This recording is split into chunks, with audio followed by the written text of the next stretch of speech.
All right, so Mark and I are headed to Alaska here in a couple weeks. I'm driving down to his place in Charleston, South Carolina, and then we're gonna fly out to Fairbanks. I got a layover in Seattle, and then we'll get into Fairbanks, butt crack, like you know, 1:30 or something, 2 o'clock in the morning. Takes about a day to get there, and we're gonna go after caribou and see how it goes. This is our first trip to Alaska, and it's kind of just see how it pans out. We don't really know what's gonna happen. What we're getting into. The rental car situation in Alaska is kind of wild. I haven't been able to find it, but apparently they don't want you taking rental cars up the Dalton Highway, which is where we're going. That goes to Prudhoe Bay, which ends at the Arctic Ocean. But I can't find anything that says that, so I'm just gonna get it on my car insurance. Mark put it on his, that sort of thing. Just make sure we're covered, and just try to have a good time. Not worry about that kind of stuff. I mean, shit happens, but we're gonna just make the best of it. Try to have a good time. So what it boils down to is when you're on the haul road on the Dalton Highway, the pipeline that all the oil, this is just what I've read and stuff, that comes from Alaska, basically follows this Dalton Highway. You're not allowed to not allowed to shoot a firearm within 5 miles of this pipeline. So it's all archery there on the road and 5 miles either way of the highway. And highway, it's mainly a gravel road, dirt road. There's a little bit of tarmac here and there, but for the most part, it's a gravel road. And the big thing is you can't shoot a rifle within 5 miles either way. So we're taking a rifle, not sure which yet. We bought the PRCs kind of for this. But my bow case, obviously we got to take a bow too, and the cost starts adding up the more bags and things you have, obviously, and then you've got to take into consideration, like, all right, well, what if we kill something? So now you got the meat, which is first and foremost, and you got the hide and the head to all bring back. So it can get relatively costly. So I was I was thinking of ways to kind of mitigate those extra bags that we may not need. So my bow case will obviously fit my bow, or his bow, probably his bow. He's got a better bow than I do. And then a rifle, but it won't fit the PRCs the way that it's got to sit in there. It's a couple inches too long. And but the Tikkas sit really nicely. The standard Tikkas, like the .6s and the 308s and stuff. So they sit really nicely. He's got a 30-06 that's just dead dialed, and he's he's just got that thing dialed in tight. I've got a super light 308 super light that I'm kind of figuring out what we can fit and just using it as a template. But in the event that his 30-06, because he's got a big old Vortex Razor on it, the old one, the only good one, and at least my opinion. So if it doesn't fit, we don't want to have to rush around trying to figure stuff out, changing scopes out, not being able to zero them, and all that other nonsense. So I want to have my 308 sorted out, and then I just thought it'd be a good time to kind of go over projectiles. So a little bit of my background. I started out young man in the Army. I went to 3rd Ranger Battalion. Did my first stint there. Got out for a few years. Went back in. Tried some other stuff that I really wasn't a fan of, and just didn't really vibe with it. And then I got a call about basically working on guns and stuff, and that's kind of been my passion since I was a little kid. I would take rifles and shotguns apart, clean them, put them back together, all that kind of stuff. And so it just became more of a passion than anything, and I ended up spending about a decade at Aberdeen Proving Ground as a foreign weapons analyst, and then I was kind of I was just the resident gun nut. I mean, everybody knew a little bit, but I definitely studied and retained everything quite well. And then I went into ballistics from there. Kind of self-taught, but learned really well. And then I've obviously been reloading for quite a long time. For about 20, I first started reloading when I was about 17 or so with my uncle, thereabouts, 18, 19, something like that. And but I didn't have my own gear until my wife bought it for me, and that was probably the 2005 time frame, and that's when I got this RCBS set. I got the big Cabela set. She got me the big Cabela set, and I hit it really hard, and I just, I like it pretty good. But there's a lot of like kind of misinformation on projectiles specifically. It's more of people don't realize, I guess, the limitations, not the capabilities, but the limitations of these cartridges, these chamberings, and then you've got the projectile, propellant, primer, all that stuff. But the biggest thing is you've got the chambering, which is, your chambering is 308 Winchester, 30-06 Springfield, 300 Winchester Magnum, 7 rim mag, so on and so forth. Those are your chamberings. That's not a caliber, that's a chambering. And then you've got your caliber, which is 30 cal, .308 for your Win mags and your .6s and your 308s and so on. And then 284 or 7mm for your 7 mags and whatnot. So those are your calibers, and those will be specific to your chambering. Well, you have different coefficients, which is like a drag coefficient, which is basically how aerodynamic the bullet is, how it's affected in flight due to external ballistics. So your variables like temperature, elevation, barometric pressure, speed, your velocity, and typically the higher that number when it comes to ballistic coefficients, the higher that number, the more aerodynamic or the less drag it creates. So compare it to a Ferrari Enzo so a Ferrari Enzo would be like like these new 7 mils. They're ultra, these big heavy 7 mils have like 0.800 ballistic coefficients, thereabouts. I mean, I'm sure that the number's not quite right, but they're super aerodynamic. They have very, very little drag. And then you've got your big pluggy 4570, which has nothing but drag. So it's like a Ferrari Enzo versus a Jeep Wrangler. And people just don't realize how much that affects the projectile in flight, especially at distance. And with that, the more velocity you have on target, doesn't matter what target it is. We're not going to get into specifics, but whether it's an elk, a deer, white-tailed deer, mule deer, coos deer, moose, hog, whatever, the further that distance goes, the slower that bullet is going due to drag. You've got gravity trying to pull it to the earth the whole time. So you've got all these variables coming into play, cold weather, hot versus hot weather. Is it raining? Is it humid? Is it really, really dry? Are you in the desert? All that stuff plays a part rather. And then your impact velocity on said target, whether it doesn't matter what it is, whether it's an elk or a hog or whatever, those projectiles have very stark limitations.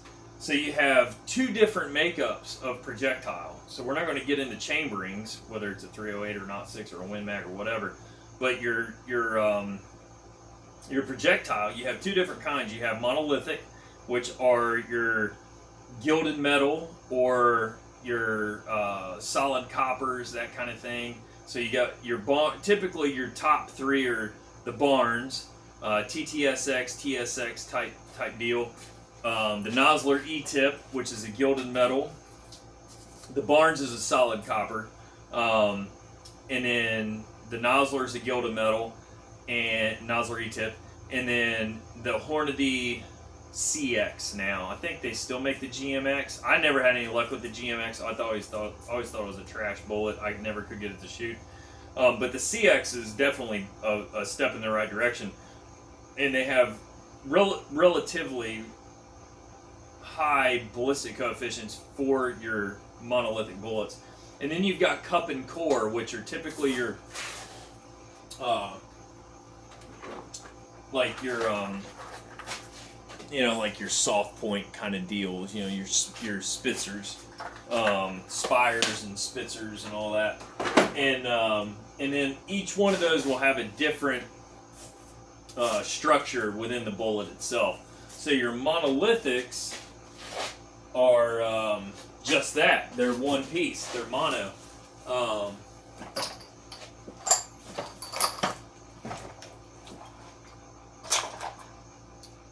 If you bear with me for a second, I'll find some.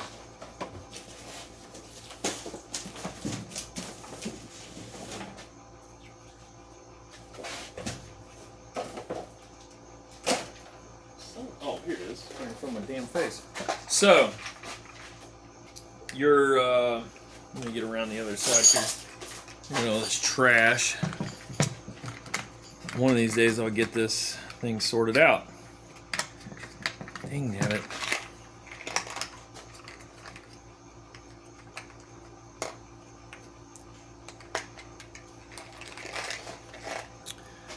Alright, so that is a Nosler E-tip 30 cal that was pulled out of a deer. And you can see it, and it retained, basically these retain 90% and up of their weight. So if that was 180 grains, it's 176 grains type situation. This is a Nosler E-tip, 120 grain, pulled from a deer, shot at about, what was this one? It was like 516 yards or something like that, if I remember right. Something in that. And this, again, about 100% weight retention out of a 260 Remington. That is a Winchester failsafe, and you can kind of see that jacket. Focus. There we go. So that jacket is like a cup, and then that lead is like a core. So cup and core. And then you don't have that with these. They're all one piece. So that's a quick explanation of the two kinds of bullets, really. Yeah, here's one that got smashed. So this didn't retain all of its weight, but you can see it's just like a freaking slug. And that was like, I think that was like 30 yards. So that would have been maximum impact velocity. So the faster these bullets are going, the more devastating the terminal ballistics are going to be. And that really is key. So your ballistic coefficient plays a massive part in extended range impact velocities. So if you've got a crappy ballistic coefficient and you're shooting, let's say, 2,600 feet per second, and you're only shooting at something that's got, I don't know, like a 0.3 or 0.4 thereabouts, which really isn't all that bad, but 0.3 BC, 2,600 feet per second, you need to remain above that 2,000 foot per second threshold for most any projectile. It doesn't matter whether it's cup and core or a monolithic. The monolithics, I absolutely refuse to drop below 2,000 feet per second because they have a tendency to they aren't nearly as consistent in opening as the cup and core. because lead's soft. So the cup and core are typically more reliable, but they're far more violent. So that's when you get like blown shoulder, like you shoot an elk in the shoulder with something moving wicked fast, and it's got a very light construction. You know, like a match bullet. People shoot deer all the time with match bullets, and it's not really smart because the bullet simply isn't constructed to remain together long enough to penetrate through the animal. And then obviously you get this massive shedding of weight, which equates to lead in your meat. And I know to some people that's not an enormous deal, but to me it's a huge deal. Just as a quick example, a few years ago somebody gave me like 10 pounds of ground venison, just like around here or whatever. And I wasn't going to be a snooty punk and say no. I mean, that's rude. So I said, sure, you know, I'd love some. And I already had like 150 pounds of elk in the freezer, but meat's meat, right? Well, not always. And in that case, I'd made tacos. And we ended up pulling, I weighed it, like, and my kids were eating this stuff. You know, and I'm sure that we ingested lead in this instance, which is never a good thing, especially children. And it, you know, I weighed it out of just that one pack, what we found, and it was like 15, 20 grains of lead that made it into the grind and everything. And so, you know, that was kind of a wake-up call. And then I happened to be on, like, I wasn't on it, but I got to kind of be a part of the test for the Marine Corps projectile and their new machine gun 30 cal, and this was years ago, obviously, and they tested everything under the sun, and then they x-rayed it, and they wanted to see what was barrier blind and how it reacted with laminated glass, you know, like windshields and, you know, brick walls and all this other stuff. And so anytime they did it, they would test it in a ballistics gel, and you just had that, like, when it was a cup and core, you know, it would impact and then it would just explode. And it, you know, you'd have these little itty bitty bits of lead, and they would travel further than you could possibly, like I would ever imagine. And in some cases, there were like 1 millimeter pieces of lead that would travel 17 inches through ballistic gel when the rest of the projectile was stopped, you know, way sooner, you know, in the travel path.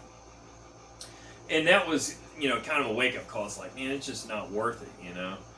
Like, obviously, I want the best bullet on the animal to dispatch the animal as quickly as possible, but also, I don't want to waste it, you know. I don't want to waste the animal. I don't want to waste the meat. And so I turned to monolithics. Mark shoots the Accubon, the Nosler Accubon, and it's a pretty good bullet. Like, the ones we've recovered, they've been in that, like, 60, 65, 70% range, which is actually quite good for a cup and core bullet. And they're renowned for holding together. But they simply don't compare to monolithics. The difference is, monolithics are typically more difficult to get to shoot. They're a little bit more picky because you don't have that dense lead. You have to make the bullet like a 168 grain bullet in the monolithic, which is, you know, we'll just take this Barnes TTSX as an example, and then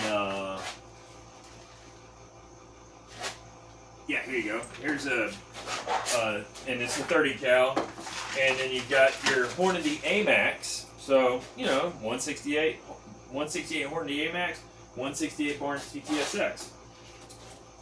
So the bearing surface is going to be far greater on the Barnes, which means it's going to take a higher rate of twist in order to stabilize it because of the contact pattern. So, in this case, the overall length, just measured tail to tip, is on this AMAX is 1.275. On the Barnes, it's 1.410. That's an enormous difference. Like, it doesn't sound like a lot, but when it comes to loading and this kind of stuff, it is an enormous difference. So, the Barnes, obviously you're not going to be able to fit as much powder in the case, at the same seat depth. Now this obviously is just for reloaders, but the contact, the bearing surface is way more. So just as a wild guess, let's just say that. So 0.660 versus 0.485.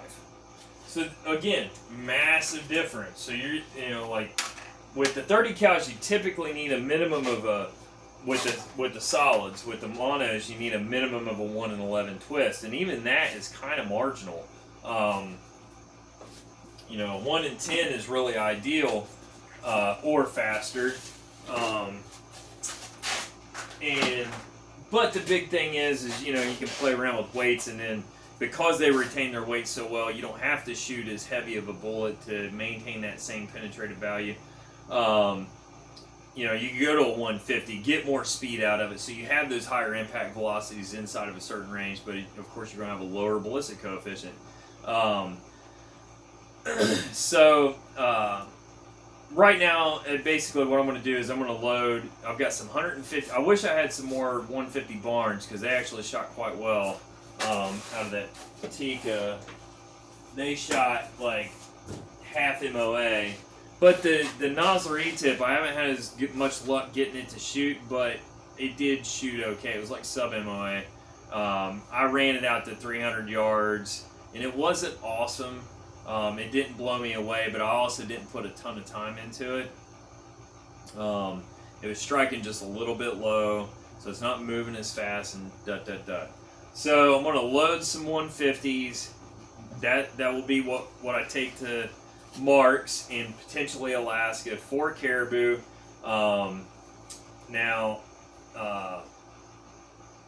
This isn't like this is better. I don't really care what people use. For me, I like the monolithics because the biggest and most glaring things, I don't have to worry about lead in my meat.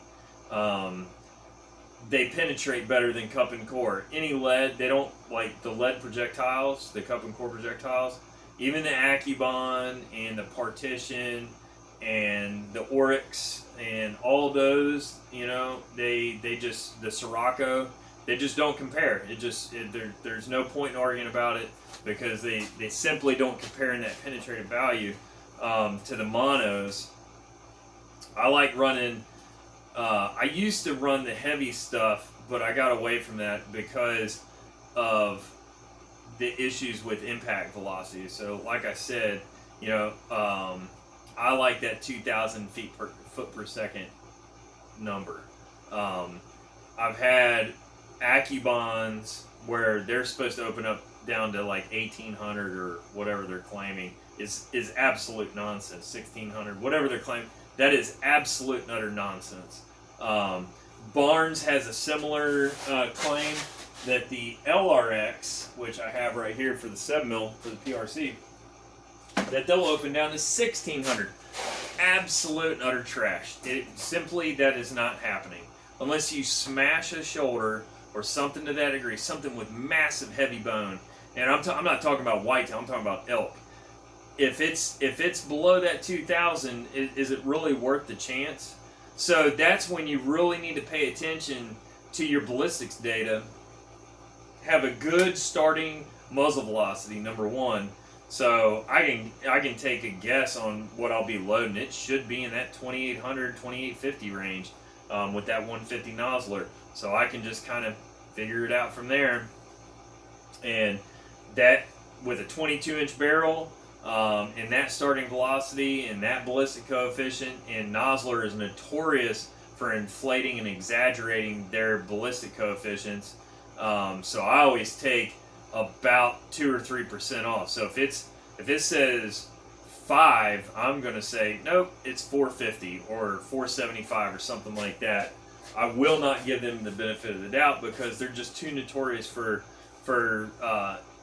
exaggerating their ballistic coefficient. Hornady's always been pretty good. Barnes, I'm not really sure about. I think it's a little inflated. But you can figure out the math. It doesn't matter whether it's inflated as long as you can do the math and figure out exactly what you've got. So with a 308 or 30-06, it really doesn't matter. The coefficients that we're working with, the 308 needs to stay under 500, and so does the 06.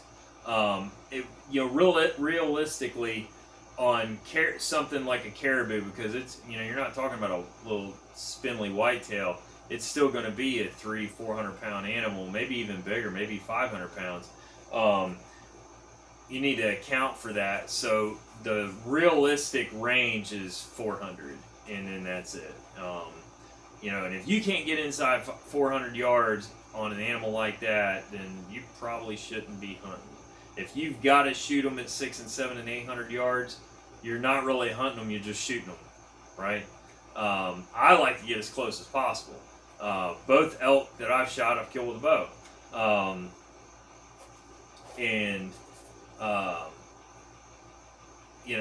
I just like getting as close as possible, it's a thing for me.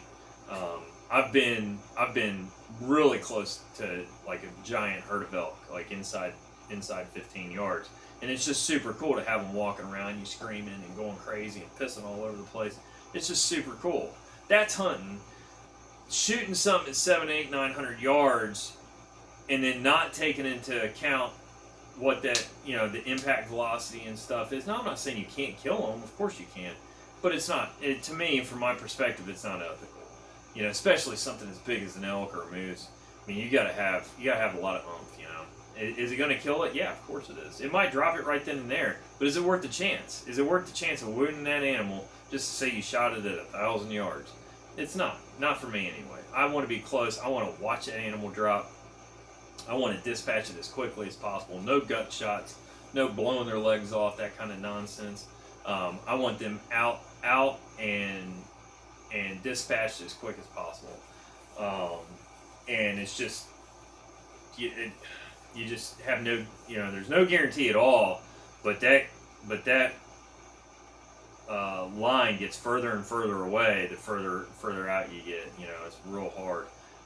So like I always tell people, man, just get as close as you can, and then there's no question about it. And then you've got the speed you need for that bullet to do what it's designed to do.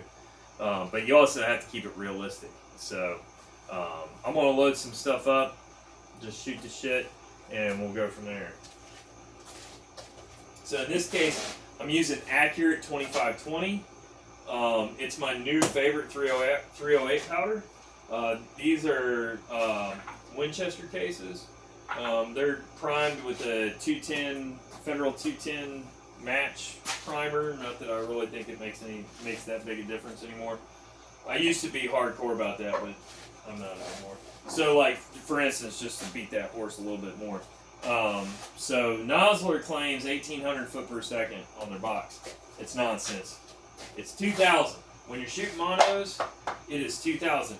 When you're shooting anything, when it comes to rifle bullets like that, it's 2,000 feet per second. That's and if you don't have it, like you can't get it with a. Like if you're shooting 600 yards with a .6, you need to move to a Win Mag.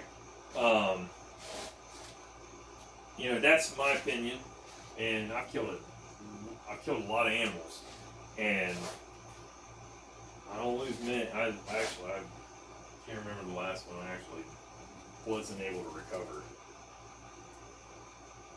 Yeah, I can't remember one.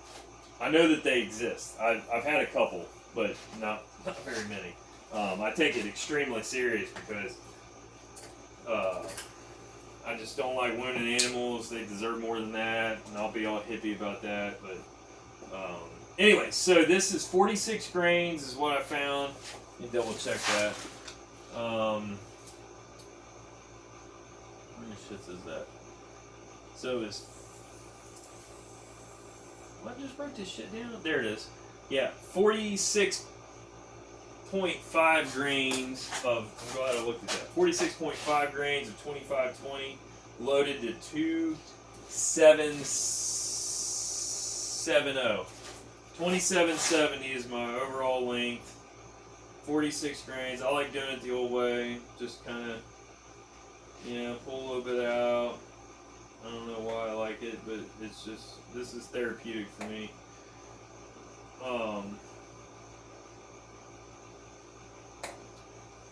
And yeah, so I'm only gonna load a couple just to kind of get going. I might run it out to, I've already pushed it out to 315 yards. Thereabouts. I might run it out, take it out to the club and run it out to 400 there. I just shoot milk jugs full of water. What was it, 46 and a half, right? But you know, it's one of these things, like, I know a lot of people can't or don't reload. It's not that you can't reload, but it's getting harder to reload because components are so ridiculous now.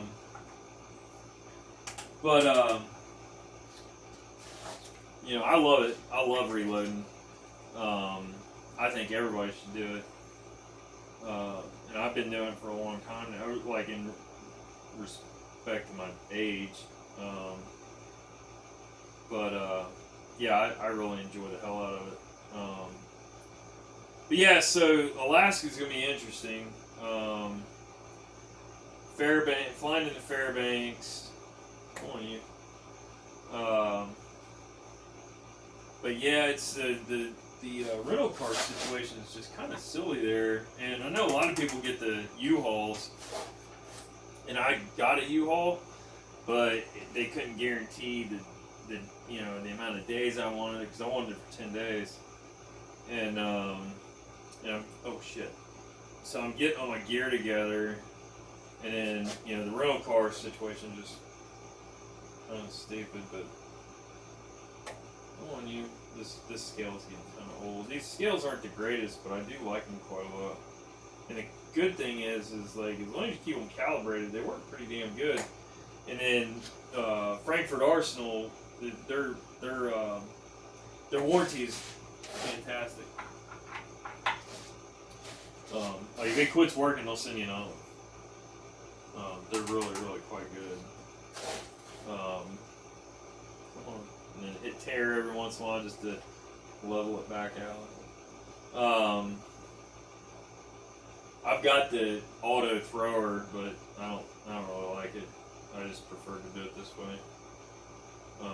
And then I've got a Dillon 550. It's been in the box for flipping 15, 16 years. I've never even put it together. I just prefer to do it on the old single stage. But you know, this is a pretty safe load. You could almost start here, and actually, if somebody was going to replicate this, I'd actually say this is more like a start charge. So this might barely be making 2,800, but it's fine. It's what it shoots. It seemed to shoot pretty alright. The Barnes, however, though, that was scooting.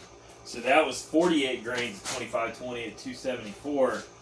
And that shot exquisite. That was, and I've got a handful of those left, and I'll probably just load those up just because. Yeah, actually, I am going to load those up. So I'll load 5 of these E-tips up for now,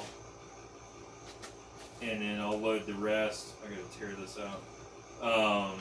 So when you're tearing a scale, basically you're just bringing it back to 0.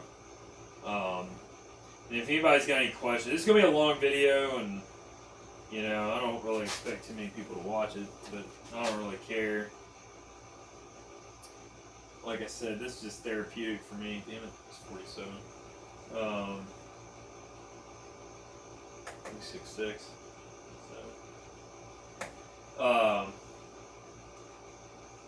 I mean, I do know my gun's pretty good. I know my loading pretty good. Not that I'm the be-all, end-all, but I do know my shit pretty well. There we go. And I've gotten most of my friends hooked on reloading, to a degree. Dan already reloaded when I met him. But for whatever reason, I just retain the numbers really well.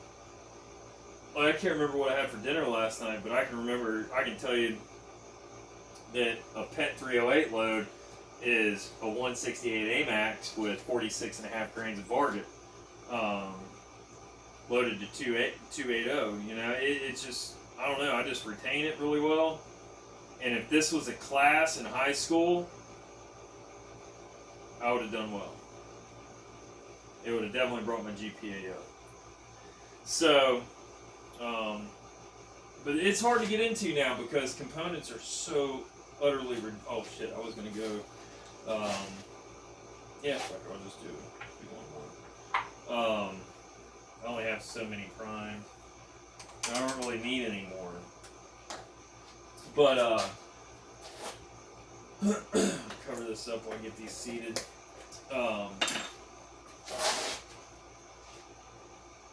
I just enjoy the hell out of reloading. I really like a 308. Well, there's a lot of back this up just a touch. So these are just cheap RCBS dies. I really like, as much as I like a 308, I really need to upgrade my dies.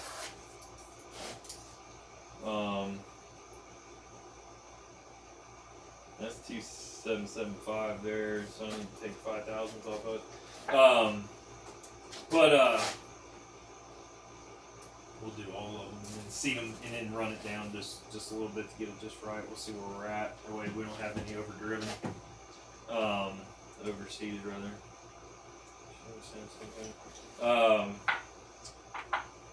But yeah, it's like I always feel like almost calm when I'm doing this, and that's pretty rare anymore.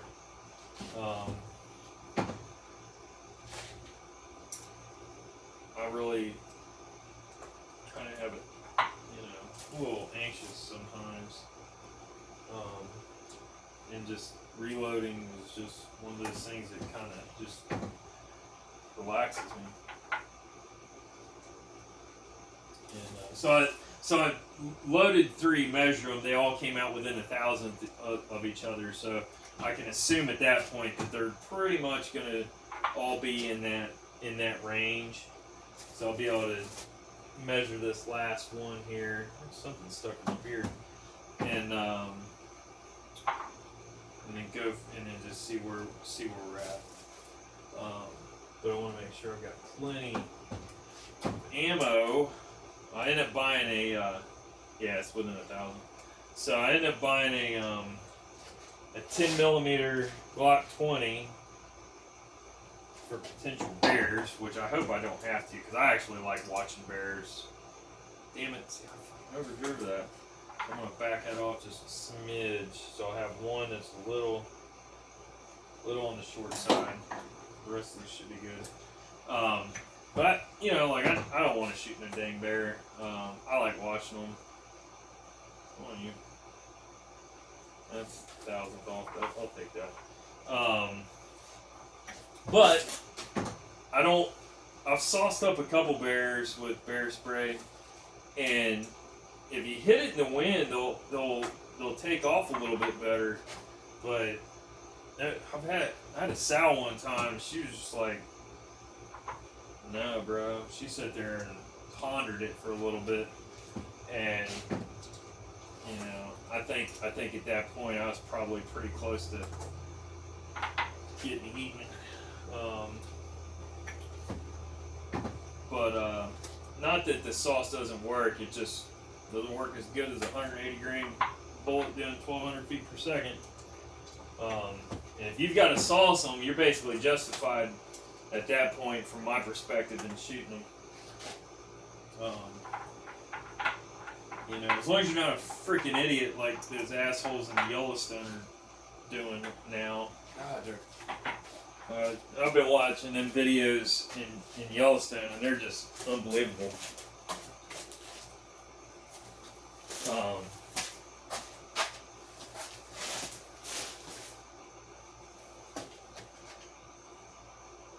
Okay, yeah, we're still going 40 minutes. Yeah, but like when people get up, and I saw a video where these assholes were I think they were in Custer State Park in South Dakota, because they were going to Sturgis. So they're riding motorcycles, so they basically deserted it. But Yeah, they're getting off their motorcycles with these bison rolling around. If you've never been to Custer State Park, it's just like Yellowstone. They just chill on the side of the road, and it's not nearly as big as Yellowstone. And they're right there. But they don't have as much room to roam. So now we're wanting 48 grains, and we're going to drive it 274. So we need 30 thousandths more. So we need 48. Oh shit! We need 48 grains. There we go. And these people are getting off their motorcycles and stuff, and trying to pet these bison. If you've never seen a bison, they're flipping enormous. You know, they're 1,800, 2,000 pounds. And they just calved, so that's when they're the most bitchy. Most of the time they're not that bad, but when they're like right when they've got calves, they're pretty bitchy. And I've seen them punch holes in cars and stuff with their horns. And they do it effortlessly. That's the big thing. Is people just lack any level of respect for these animals. And like I said, they kind of had it coming at that point. And I don't really care for motorcycle riders, honestly. They all seem to be a bunch of damn toddlers. I mean, not all of them, obviously, but a lot of them. I want to double check this other chart.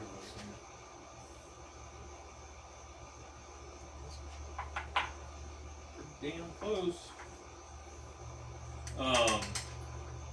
But yeah, if you haven't been to the national park, especially, I'd say like Yellowstone and Teton for sure. They're right next door to each other.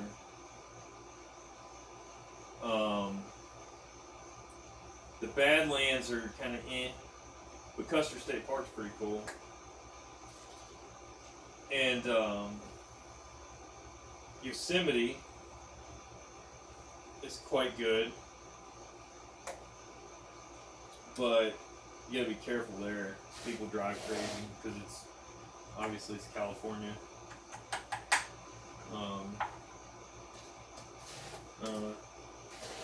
But anyway, I'll get off on a tangent, kind of cut this. But that's what we're working with. So I might do a gear layout before I leave. Make sure I kind of got all my ducks in a row. I did change up my water filter, which I may or may not need. I'll use regardless, but there's kind of like an ongoing, like you don't really need it there, but I also don't want to get sick, so I'll use it. I'll use it regardless. And I got a new knife to take because I thought I was going through Canada. Not the case anymore. Like coming back, I thought I was going to like drive home. Not going to do that. So I ended up picking up a new knife. It's a White River. Seems pretty good. But yeah, I'll do probably a gear layout, and then I kind of want to video the whole thing from the time I leave my house, get to Mark's, get on the plane, and just kind of lay it out, because so far I really haven't seen a lot of that, and because it is kind of like an undertaking, it's like it's a lot, it's not cheap. Number one, it's for me, it's literally on the other side of the continent, almost the other corner of the continent. So I'm in Virginia, Central Virginia, going to Central Alaska, all the way up to, and then not Central, like North Central, and then driving up to the Arctic Ocean. So it's I guess it could be considered intimidating for a lot of people. A lot of people won't even get out to go elk hunting, from the East Coast, and that's my jam. Like I love it. But anyway, that's it. I'm just gonna load some ammo up. I've rambled on long enough, but that's all I got for now. I appreciate it.